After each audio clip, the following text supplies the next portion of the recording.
एक पापी से पापी अजामिल की भगवान ने सदगति कर दी। राजा परीक्षित ने कहा, गुरुदेव क्या नरक से बचने का और कोई उपाय है? बोले हाँ, एक उपाय और वो क्या है? बोले वो है गंगा जी में स्नान। तो कहा एक बात बताइए कि गंगा जी का इतना महत्व क्यों है कि जो व्यक्ति को शरीर धो करके और पाप से अलग कर देती।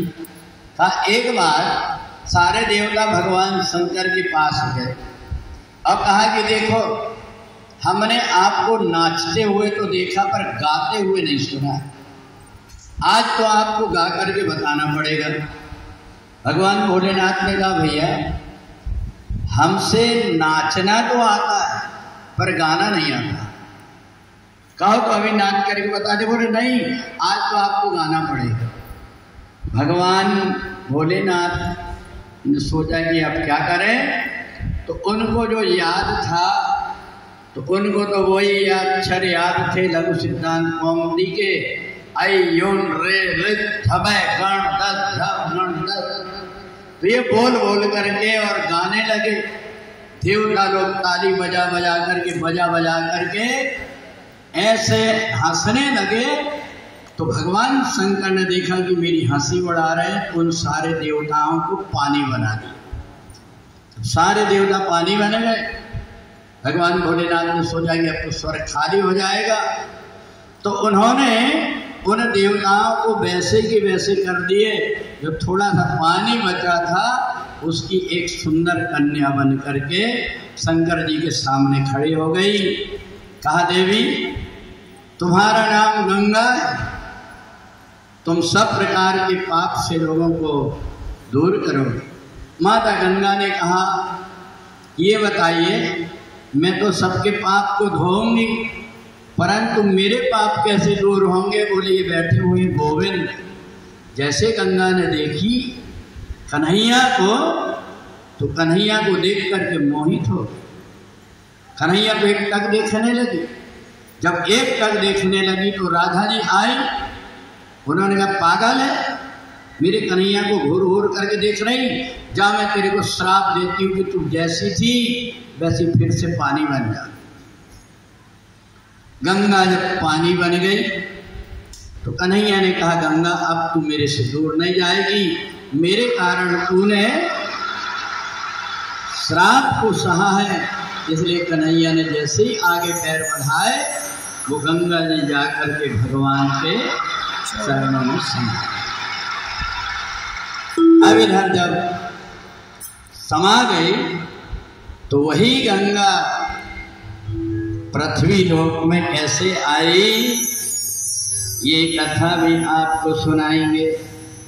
तो सुखदेव जी कहते हैं राजन, ये जो माता गंगा है भगवान के चरणों में है। सारे देवता सोच रहे कि ये गंगा बाहर कब आए। इधर मन करो की कथा में सूत जी सौनक आदि ऋषियों से कहते हैं कि मैंने तुम्हें बताया था कि जय और विजय पहले जन्म में क्या बने थे? हिरण्याक्ष और हिरण्यकश्यप। 7वें स्कंद में सूत जी कहते हैं कि ऋषियों, हिरण्याक्ष का जब वध हुआ तो हिरण्यकश्यप को बड़ा क्रोध आया और क्रोध में आकर के उसने मन में विचार किया कि मैं नारायण से बदला लूंगा मेरे भाई का, पर मैं वैसे ही तो नहीं जीत पाऊंगा, इसलिए तपस्या करने के लिए जाता हूँ। तो पत्नी से कहा कि देख सारे देवता लोग मेरे शत्रु हैं, तुम संभल करके रहना, मैं तपस्या करने के लिए जा रहा हूँ। तो हिरण्यकश्यप बोल करके चला गया। देवगुरु बृहस्पति ने सोचा ये मूर्ख तपस्या करने जा रहा है तो कोई दूसरों का भला हो इसलिए नहीं जा रहा है। क्यों जा रहा है? भगवान नारायण से बदला लेना है। तो इसलिए देवगुरु बृहस्पति तोता बन गए और जहाँ ये ध्यान करने बैठा ब्रह्मणे नमः, तो तोता ऊपर से बोलता है अरे पागल ब्रह्मणे नमः नहीं, तो बोल नारायणाय नमः, नारायण नारायण नारायण बोल। हिरण्यकश्यप ने अपना कान बंद कर लिया, वहां से उठ करके सोचा ये जगह अपवित्र है, मेरे शत्रु का नाम ले रहा है कोई पक्षी। आगे जाके गुफा के अंदर गए, देव गुरु बृहस्पति वहां पहले से कीर्तन कर रहे थे, नारायण नारायण नारायण। इसने सोचा आज का मुहूर्त मेरा बिगड़ गया, लौट करके आया। अब जब लौट करके आया तो गुस्सा में लाल था। पत्नी बड़ी समझदार थी। देखो जो पत्नी समझदार रहती है अपने पति के चेहरा को देख करके समझ जाती आज ही परेशान, इसलिए वो ज्यादा ना बोल करके जो उसको पसंद है, अगर चाय की शौक है तो एक कप चाय लाकर रख देती है। थोड़ी देर जब दिमाग शांत रहता है तो पूछती। उन्हें बढ़िया से ले करके भोजन बना दिया हिरण्यकश्यप के लिए, बिस्तर डाल दिया और धीरे धीरे चरण दबाने लगे। स्वामी आप तपस्या करने के लिए गए थे, इतनी जल्दी लौट करके आ गए। हिरण्यकश्यप ने कहा देवी आज मेरे को अशुभ हो। वहां कोई तोता बैठ करके नारायण नारायण कर रहा था। कयाधु ने सोचा कितने बार मैं कहते रही नारायण का नाम नहीं लेता, वो शत्रु है मेरा, उसका नाम नहीं लेना। आज अपने मुंह से खुद नारायण नारायण 2 बार बोल दिया। मेरे गुरुजी कहते हैं कि राम नाम सुमिरत एक बार, राम नाम सुमिरत एक बार, राम नाम सुमिरत एक बार, राम नाम सुमिरत एक बार, उतर नहीं नर भाव सिंधु अपारा, उतर नहीं नर भाव सिंधु अपारा, उतर नहीं नर भाव सिंधु अपारा, उतर नहीं नर भाव सिंधु अपारा। अब इधर कयाधु ने सोचा पहली बार तो नाम लिया है, कम से कम 11 बार नाम ले तो बड़े धीर से पूछती स्वामी कौन सा पक्षी था? बोले वो तोता था। तो कयाधु ने कहा वो तो टेंटे ही बोलता है, आप समझे कैसे? बोले मेरे को स्पष्ट सुनाई दे रहा था, वो नारायण नारायण कर रहा था। मैं गुफा में गया तो वो पहले बैठ करके वहां नारायण नारायण नारायण कर रहा था। अब तो उनने गिनी तो 3 और 4 7 नाम हो गए। कहा स्वामी ऐसा लगता है कि वो किसी का पढ़ाया हुआ, क्योंकि घर में अपन तोता को बोलते हैं ना, तोता सीताराम कहो सीताराम कहो। बोले जंगल में वो पक्षी बोल रहा था तो आप वहां से उठ करके चले गए? बोले हाँ मैंने बताया ना कि नारायण मेरा शत्रु है, उसका नाम भी नहीं सुनना चाहता, और वो मैं आंख बंद करके बैठूं और वो नारायण नारायण नारायण नारायण जपने। कयाधु ने भगवान से कहा हे परमात्मा तुम बड़े दयालु, तुमने मेरे पति को कम से कम 11 बार नाम लेने की सामर्थ्य दिया।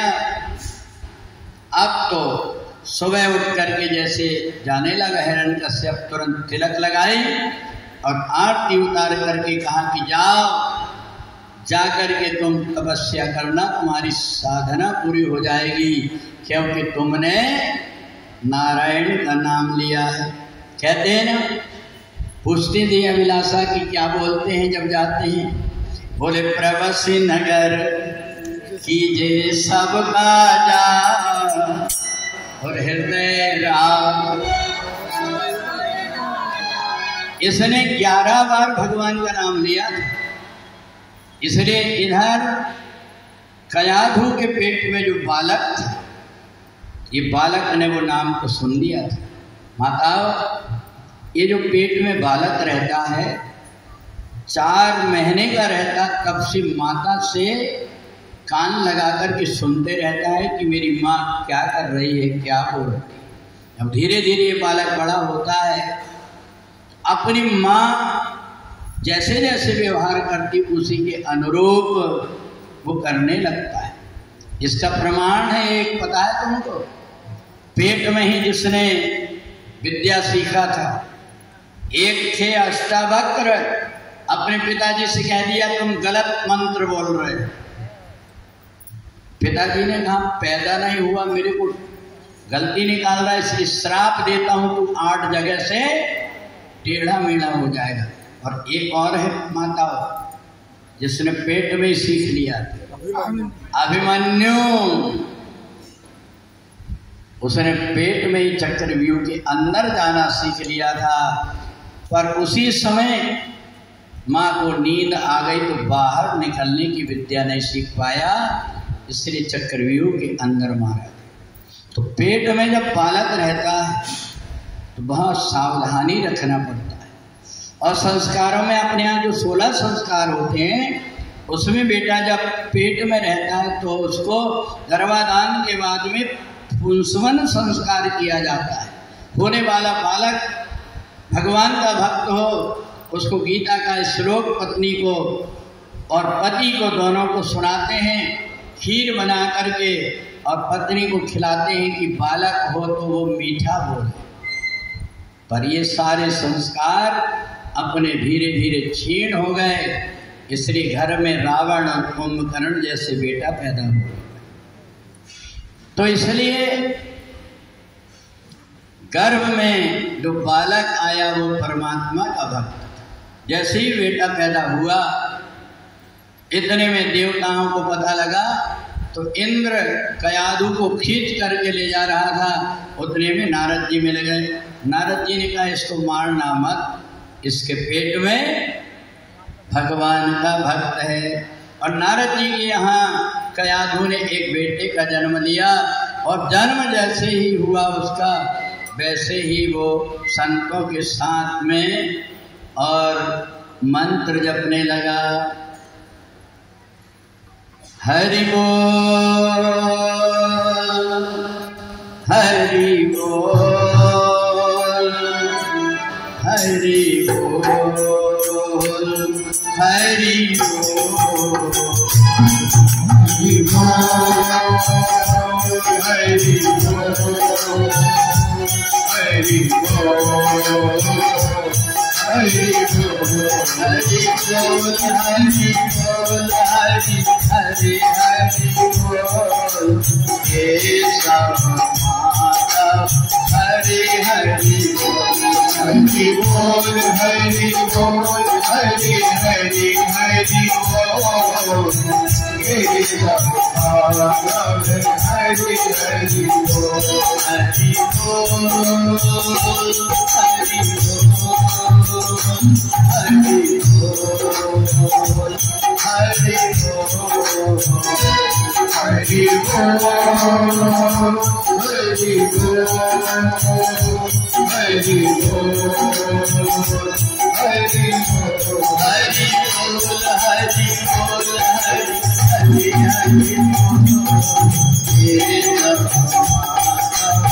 हरि हरि हरि बोल, हरि बोल, हरि बोल, हरि हरि हरि बोल, हे हरि हरि बोल, हरि बोल, हरि बोल, हरि हरि हरि बोल, हे हरि हरि हरि बोल, हरि बोल, हरि हरि हरि बोल, हे हरि हरि हरि हरि।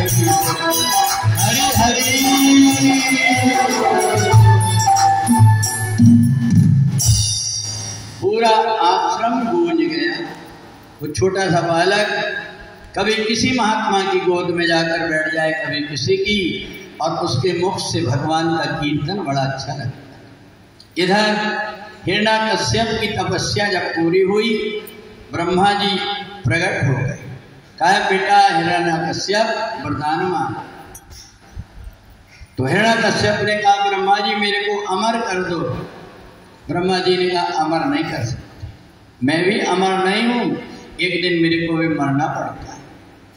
कहा फिर आप मेरे को वरदान दे दो, न मैं दिन में मरूं न रात में मरूं, न धरती में मरूं न आसमान में मरूं, न घर में मरूं न बाहर मरूं, और न मैं अस्त्र से मरूं न शस्त्र से मरूं, न मैं मनुष्य से मरूं न जानवर से मरूं, न धरती में मरूं न आसमान में मरूं। ब्रह्मा जी ने जैसे देखा तो बड़े आश्चर्य में पड़ गए कि इसको वरदान क्या दूं। वरदान देने के लिए भगवान की तरफ देखा, उतने में हिरण्यकश्यप ने कहा ब्रह्मा जी एक वरदान छूट गया। बोले कौन सा? बोले 12 महीने में मैं कोई भी महीने में ना मरूं। ब्रह्मा जी ने देखा, कन्हैया ने कह दिया दे दो ये भी 13वां महीना ये मैं अलग से मलमास का बना करके उसको मारने का रख लूंगा। अब इधर हिरण्यकश्यप ने सोचा कि मैं तो अमर हो गया, अब तो सब लोगों को सताने लगे, और जैसे सबको सताने लगा सारे देवता हाहाकार करने लगे।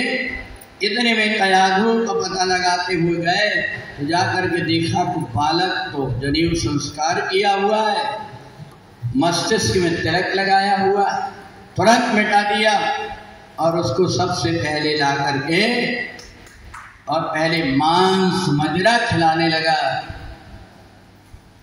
प्रहलाद ने कह दिया पिताजी ये हमारे खाने का नहीं।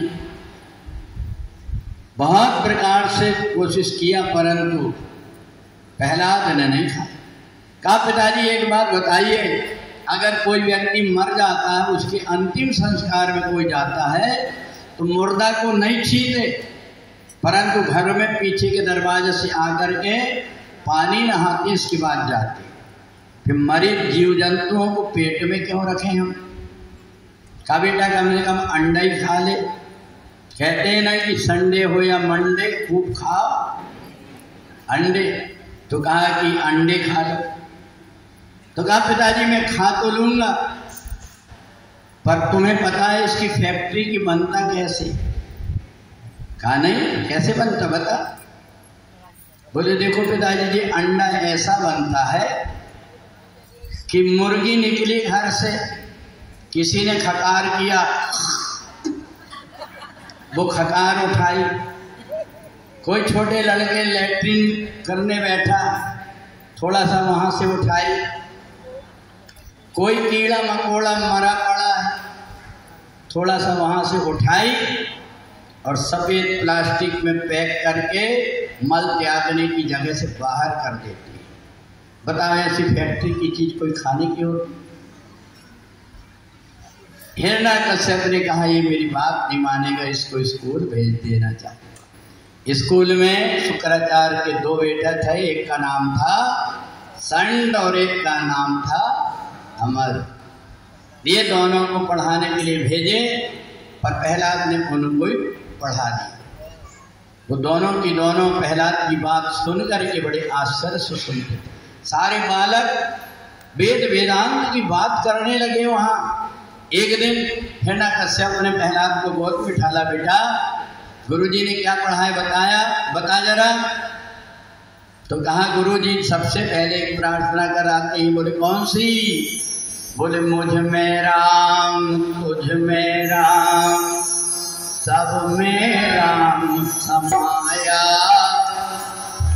सबसे कर लो प्रेम जगत में कोई नहीं पराया। तुझ में राम तुझ में राम सब में राम सबसे कर लो प्रेम जगत में कोई नहीं पराया। एक आपके बेटा है हम, एक हमारी माता, एक बाप के बेटा है एक हमारी माता। दाना पानी देने वाला एक हमारा दादा,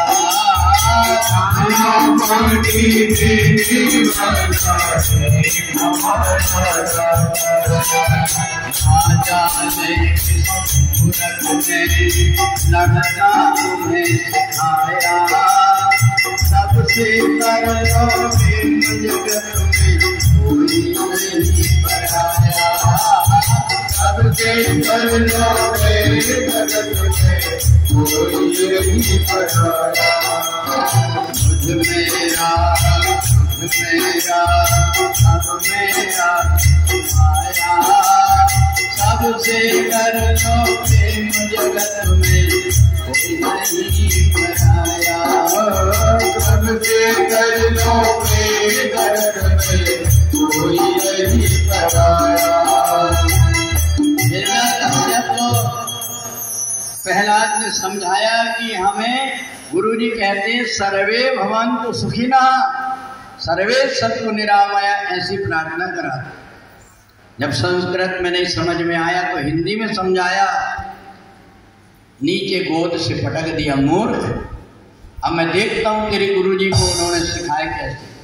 जैसे जाकर के देखा तो जितने बालक थे एक दूसरे से वेदांत के विषय में, परमात्मा के स्वरूप सहस्त्र शीर्षा पुरखा, परमात्मा तो 1000 हाथ और पैर वाले हैं, ऐसा करके और आपस में बात कर रहे हैं। पकड़ लिया हिरण्यकश्यप ने कहा ये बता, ये सब बालकों को सिखाया किसने? बोले ये तुम्हारे बेटे ने। बोले बेटे को किसने सिखाया?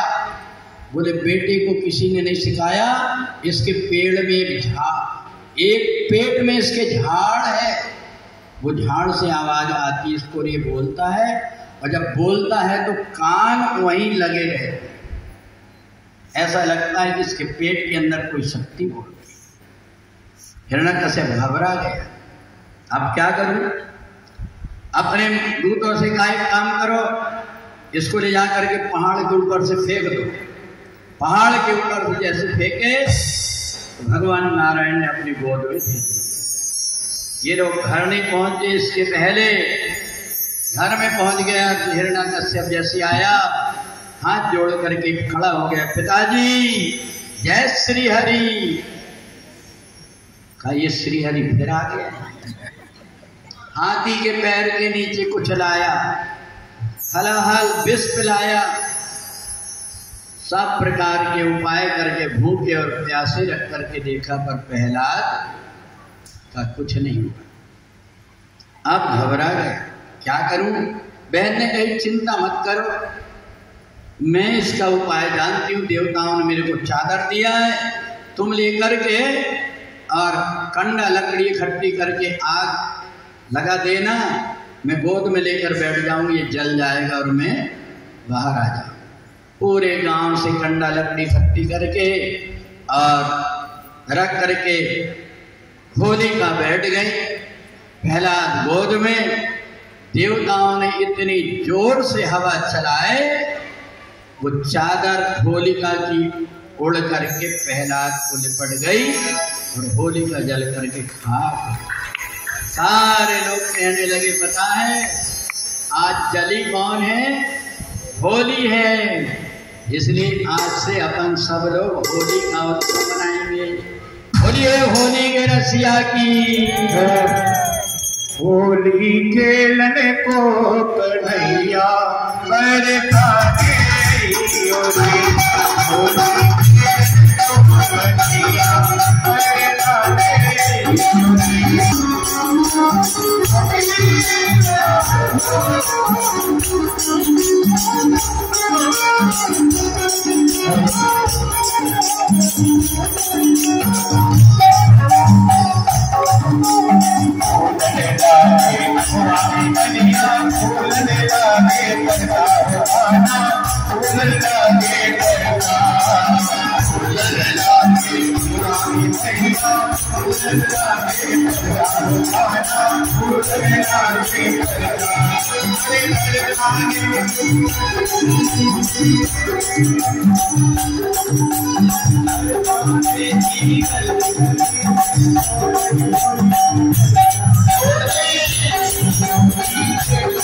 टेलर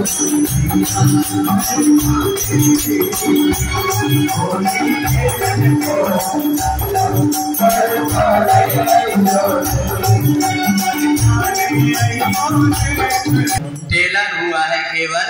हिरण्यकश्यप ने पकड़ लिया मेहलात को कि ये बता, तेरे को पहाड़ से फेंके किसने बचाया? हाथी से जलाया किसने बचाया? जहर पिलाया किसने बचाया? और ये आगे से किसने? बोले बोल श्री हरि ने। बोले कहाँ है तेरा श्री हरि? कहा तुम्हें नहीं पता हरि व्यापक, मेरा श्री हरि तो सब जगह है। बोलिए देखो एक खम्मा में खड़ा हुआ, तुम्हारे गले में हाथ डालने को देख रहे, जो पीछे लौट करके देखा कि गला न दबा दे मेरा, करके तलवार उठाया और खम्भे में जैसे मारा वैसे नरसिंह भगवान प्रकट हो गए। बोली नरसिंह भगवान की हिरण्यकश्यप ने देखा बड़ा विचित्र प्रकार का आदमी, आधा शरीर मनुष्य का आधा शेर, बड़े बड़े नाखून उठा करके अपनी गोद में पटक लिया। भगवान को देख करके घबरा गया, पेट खराब। अब इधर भगवान ने कहा कि अब तू मरने वाला है। अच्छा मरते समय हो जाता है ना सर, तो घबरा गया। उनने तुरंत जैसे ही भगवान की तरफ देखा, बोले सुनो सुनो, ब्रह्मा जी ने मेरे को वरदान दिया है, मैं मनुष्य मरूंगा न जानवर से। भगवान ने कहा देख मैं ना मनुष्य हूँ न जानवर। बोले मैं धरती में भी नहीं, आसमान में भी नहीं। भगवान ने कहा तू मेरी गोद में। बोले घर में भी नहीं, बाहर भी नहीं, मैं देहरी में बैठा हुआ। कहा मैं अस्त्र से मरूंगा न शस्त्र से। भगवान ने कहा नाखून से फाड़ करके मारूंगा। बोले मैं 12 महीने में कभी नहीं मरूंगा। कहा बोले 13वां महीना ये तेरे लिए बनाया हूँ, जगन्नाथपुरी में जिसमें भागवत हो रही। भगवान ने तुरंत लेकर के फाड़ दिया। सुखदेव जी कहते राजन यतो